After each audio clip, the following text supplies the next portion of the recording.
Imagine this. A man suddenly finds himself stuck in a strange cycle of time. No matter what he does or how hard he tries, he keeps reliving the same night over and over again. Every choice, every moment resets. He's trapped in a time loop. But how did it all begin? The real reason will leave you speechless. The story opens inside a small, cozy restaurant on a normal evening. The place is filled with people enjoying their dinner. Laughter, conversations, clinking glasses. Everything seems ordinary. No one has any idea that this will become the longest night of their lives. The restaurant is owned by Anna, a hardworking woman who manages the reception and serves food herself. Among her regular customers are two friends, Sam and Gary. As they eat, the TV suddenly flashes breaking news. A psycho killer is on the loose in their city. He has already murdered more than 10 people, most of them women, and the police still haven't caught him. Everyone is warned to stay alert because the killer could be anyone, anywhere. Inside the restaurant, fear slowly spreads. Along with Anna, Sam, and Gary, there are two nurses, a young couple, and three teenagers. People start whispering nervously, planning to finish their food quickly and go home. Sam, trying to act brave, says he isn't scared because he has a gun for protection.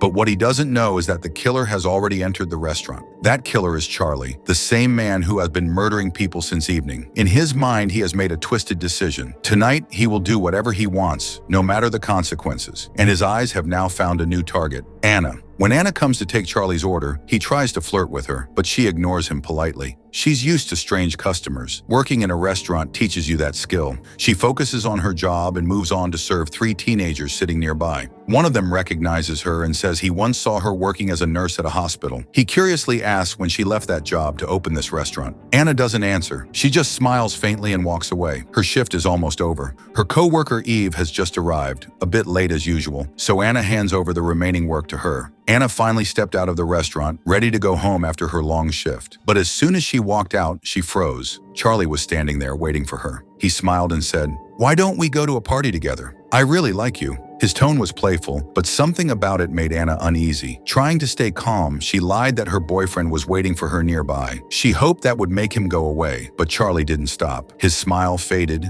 and his eyes turned cold. Before Anna could react, Charlie pulled out a gun. Her heart nearly stopped. He revealed that he was the same psycho killer everyone had heard about on the news, the one who had murdered more than 10 people that night. "If you want to stay alive," he said, "you'll do exactly what I say." Terrified, Anna had no choice but to obey. He forced her into his car. While driving, Charlie started talking about his miserable life, how he had been mistreated, how everything had gone wrong, and how tonight he no longer cared about anything. He said killing people made him feel free. Anna sat silently, too scared to move. But when he noticed her angry, fearful eyes, something snapped inside him. Without warning, he stabbed her. Watching her die gave him a twisted sense of peace. But then, something impossible happened. The world around him flickered like a broken film reel, and in the next instant, Charlie's eyes opened again. Right outside the same restaurant, everything was exactly as before. The same lights, the same people, the same noise. Anna was alive again, taking orders inside as if nothing had ever happened. Charlie stood there in shock. He went inside and sat at the same table, shaking. When Anna approached him, smiling politely, he asked, "What's today's date? Do you remember me?" Anna looked confused and said it was the same date and time he had already lived through. To her, he was just another customer. As Charlie tried to make sense of what was happening, he noticed a quiet man named David sitting alone at a corner table. Charlie walked up to him and asked, "Are you feeling it too?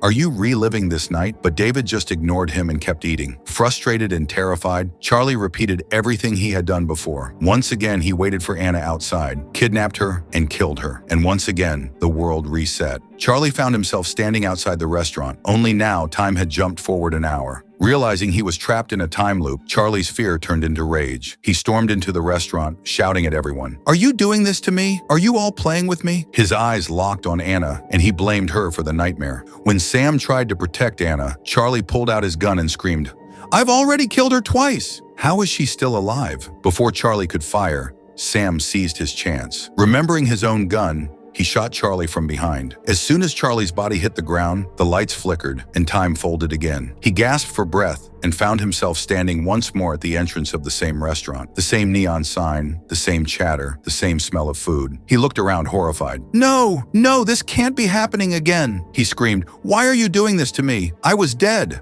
How am I alive again?" But the people inside just stared, confused. To them, Charlie was just a stranger losing his mind. No one remembered the blood, the screams, or the loops. For everyone else, the night was unfolding for the first time. Frustrated and shaking, Charlie decided he wouldn't kill anyone this time. Maybe if he stayed calm, the loop would end. He quietly walked toward the door and stepped outside. But the moment his foot crossed the restaurant boundary, flash, the world reset. He was back at the restaurant gate again. He tried again and again. Once, twice, 10 times, 20 times. Every attempt ended the same way. Each time he crossed the invisible line, the night restarted. Finally exhausted and broken, Charlie realized he couldn't escape. The restaurant was his prison. Time itself was mocking him. So, I can't die. I can't leave. I can't stop this, he whispered to himself. Then a crooked smile spread across his face. That means I can do whatever I want. Now, with nothing to lose, Charlie began testing his limits. He walked to the couple sitting near the window and said quietly, "You two look lovely together, even though you're both married to other people." Their eyes widened in shock. "What did you just say?" Charlie chuckled. He had overheard their secret affair during one of the earlier loops. Watching their faces twist in guilt amused him. Next, he turned to the two nurses, Lily and Tina. But when they noticed his stare, both grew uncomfortable and decided to leave. Charlie followed them outside, thinking maybe the loop would break if he went with them. But as soon as they stepped beyond the restaurant's reach, flash, everything reset again. Now Charlie began to enjoy his power. He talked to Sam and Gary, revealing personal details he shouldn't know.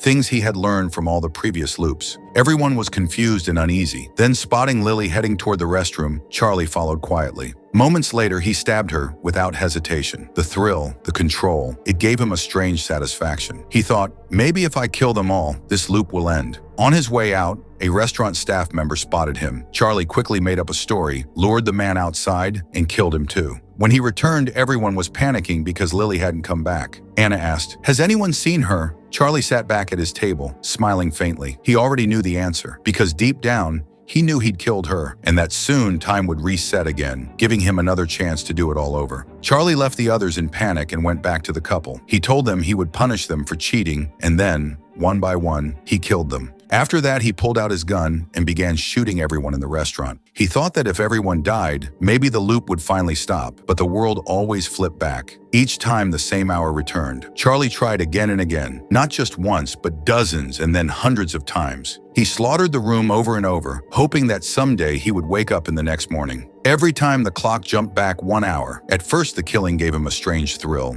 Later, it only made him numb. After hundreds of repeats, the horror wore thin and the boredom set in. He had tried everything he could think of, and still he did not know why the loop had started or how to end it. Finally, exhausted and desperate, Charlie shot himself, but the loop reset again. After that suicide, something else became clear. His body did not fully reset. Even when time rewound, he could not sleep. His tiredness and the marks of what he had done stayed with him. He grew weaker and more worn with each loop, so he changed his plan. He would do nothing. He would sit silently in the restaurant and wait for morning, hoping daylight might break the cycle. He stayed all night, saying nothing. But as the hour neared its end, 2 policemen arrived. They had now identified him as the killer. They tried to take him away before the clock struck the loop's reset. Charlie fought to stay inside the boundary, but the police dragged him outside, and the world flipped back again. Charlie realized even that plan could not work. The police would always come, and the boundary would always reset him. In another loop, he went to speak with the quiet man, David, who had never answered him before. This time, Charlie told David everything. Every murder, every attempt, every failed escape. To Charlie's surprise, David finally spoke. He said something strange and calm. Whatever Charlie had done so far had always been violent. "Try something different," David told him. "Try to kill them peacefully. Maybe then the loop will end." Charlie was surprised by how calmly David spoke, as if everything he said meant nothing serious. But Charlie had no time to argue. He still needed a way out of this endless nightmare. So taking David's advice half-heartedly, he tried again. This time, Charlie killed everyone quietly without anger or madness. He just wanted to see if David's idea worked. But when the last person fell, the world flickered again, and time reset once more. However, this new loop felt slightly different. Something in the scene had changed. Charlie looked around and noticed a priest sitting in a corner, someone he had never seen before in any of the past loops. He wondered if the man had been in the bathroom during the earlier cycles, which was why he'd missed him every time. Curious and desperate, Charlie approached the priest and told him everything about the murders, the resets, the endless nights. The priest listened quietly, then said in a calm voice, "Maybe you are trapped here because of your own actions. You must change who you are. Stop taking lives for your own peace. Accept your punishment and try to live without hurting anyone. Only then might you be freed." Before Charlie could say anything more, the loop reset again. But this time, something inside him had changed. He decided to do what the priest had said. When the night began again, Charlie behaved differently. He didn't threaten anyone. He didn't even raise his voice. He greeted Sam and Gary politely, thanked them for being loyal customers, and asked about their day. Then he walked over to the two nurses, Lily and Eve, and said how much he admired their work, how they helped so many people without getting the respect they deserved. The nurses smiled, surprised by his kindness. Charlie even offered to pay their food bill for the night as a small thank you for their service. For the first time in hundreds of loops, people actually liked him. After talking kindly with the nurses, Charlie walked toward the same couple who were quietly eating together. He looked at them and said gently, "I know about your affair." The couple froze in shock, but before they could speak, Charlie continued softly, "Don't be afraid. I'm not here to hurt you. I just want to tell you something." Charlie then began to open up about his own life, something he had never done in any of the loops before. He said, "My father was a terrible man. He used to come home drunk every night and hit my mother. She was a kind woman, the best person I ever knew. But my father kept hurting her and even had affairs with other women. He destroyed everything good in our home." He paused for a moment, his voice trembling. "This morning, he killed her. He murdered my mother in a drunken rage, and that's when something inside me broke. I was so angry, so lost that I went out and started killing people who reminded me of him. But I understand now. I was wrong. I became the same kind of monster I hated." The couple sat silently, listening. Charlie then said to them, "You two, you shouldn't do what my father did. Don't lie and cheat. You think it's love, but it will only bring pain. Not just to you, but to your families, to your children. They'll grow up seeing betrayal, just like I did, and it will destroy them too." His words were calm but heavy with truth. The couple looked down, ashamed and thoughtful. Charlie quietly told them to go back to their homes and try to fix their marriages. After that, Charlie walked up to Anna. He looked nervous but sincere. "I'm sorry," he said. "People like me, customers, don't always treat you well. You face rude people every day, and still you stay kind. I hurt you before, but I'm not that person anymore." Anna smiled kindly and said, "It's okay. You seem different tonight, softer." She asked if he was doing fine, if he had eaten well. Her tone was warm and caring, something Charlie had never felt before in any loop. He was stunned. In every past version of this night, everyone had feared him or hated him.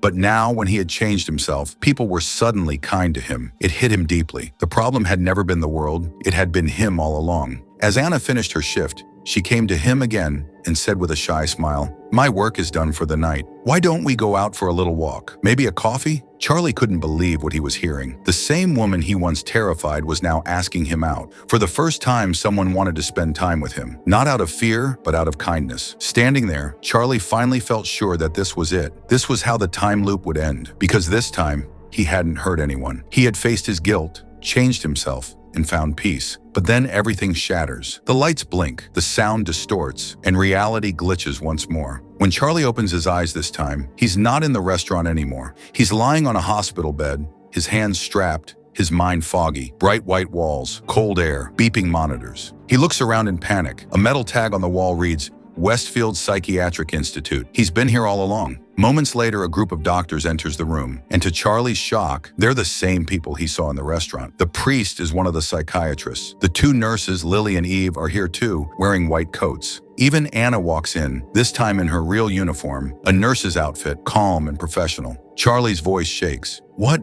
is this? "Where am I?" Anna gently says. "You're safe, Charlie. You were never in a restaurant. That was part of a simulation, a controlled environment we created inside your mind." Dr. Stephen, the head of the program, steps forward and begins explaining. He says their team has developed a new technology, a neural simulation that allows scientists to enter the brains of violent criminals. Inside this world, the criminal is made to relive certain events over and over again until their mind begins to change, to reform itself. The restaurant, the people, the time loop, none of it was real, Dr. Stephen explains. It was all part of our reprogramming experiment. "You were our first subject." Charlie's eyes widen. He remembers how one of the teenagers in the restaurant had said that he'd seen Anna working in a hospital. So that wasn't a coincidence. It was a memory leak from reality. Some parts of the simulation had started mixing with real memories, which is why things had sometimes felt off. Dr. Stephen turns to the reporters and scientists gathered behind the glass window. "Ladies and gentlemen," he says proudly, "this project will change the future of criminal justice. We can now reshape the human mind, cure violence, and rewrite guilt. Charlie here is living proof that our simulation works. The press claps, but not everyone is convinced. A few scientists whisper that such deep manipulation could destroy a person's sense of self, that Charlie might never again tell what's real and what isn't.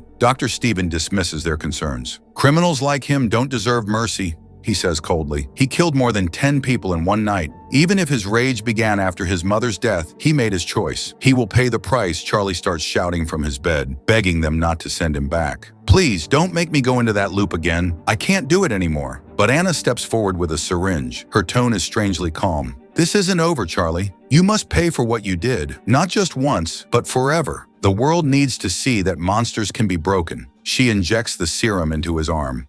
Charlie's eyes roll back as the white room begins to dissolve around him, and suddenly, he's back at the start of the same night again. The restaurant lights glow, the laughter echoes, time resets. Only this time, the loop has no end. He will wake up, die, and wake again, endlessly climbing through madness, unable to sleep, trapped in punishment for eternity. And with that haunting twist, the film ends. So what did you think of this shocking finale? Did you see it coming? Tell us in the comments, and don't forget to subscribe for more mind-bending time loop mysteries.